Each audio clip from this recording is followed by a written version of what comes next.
সালামু আলাইকুম এভরিওয়ান, সবাই কেমন আছেন? আশা করি সবাই ভালো আছেন। আলহামদুলিল্লাহ আমি অনেকটা ভালো আছি। আর দেখেন, এক গাদা শাক এনেছি। অবশ্য আমি এনেছি, আর সাথে কিছু ডাটা এনেছিলাম মাছ দিয়ে খাওয়ার জন্য। ডাটাগুলো বিশ্বাস করেন এতটা মজা, এতটা মুলাম ছিল যে সাথে সাথে রান্না করার সাথে সাথে গলে গেছে, আর একদম স্বাদ নেই। বলতে গেলে এক কথা, ডাটাগুলো প্রচুর ভালো। আর এক মুঠা ডাটা নিয়েছে 20 টাকা।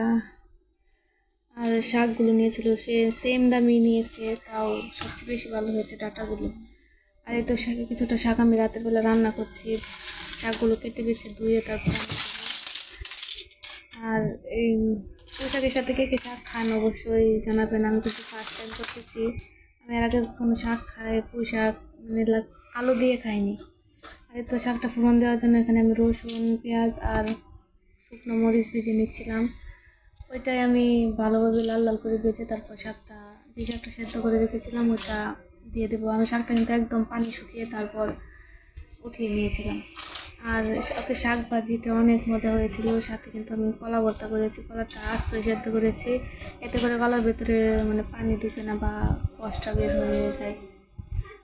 এই তো আমার কলাটা একদম পারফেক্টলি সুন্দর সেদ্ধ হয়েছে। আর এটা আমি এতটা মানে সফট হয়েছে গলাটা, হাত দিয়ে ধরলেই বোঝা যায় আর কি।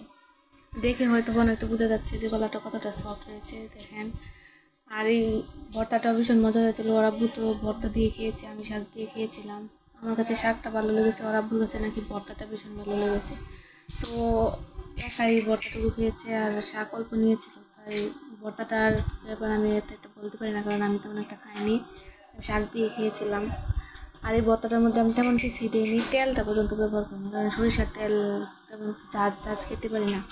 আমি শুধু কাঁচামরিচ সেদ্ধ দিয়েছি আর অল্প একটু কাঁচা পেঁয়াজ দিয়েছি এই ভর্তার মধ্যে, আর অন্য তেমন কিছু দিইনি। আর বাকি তো নুন দিতেই হবে স্বাদের জন্য। আর এই তো আমার শাক ভর্তাটা আজকে ভিডিওতে ভালো থাকবেন। আসসালামু আলাইকুম।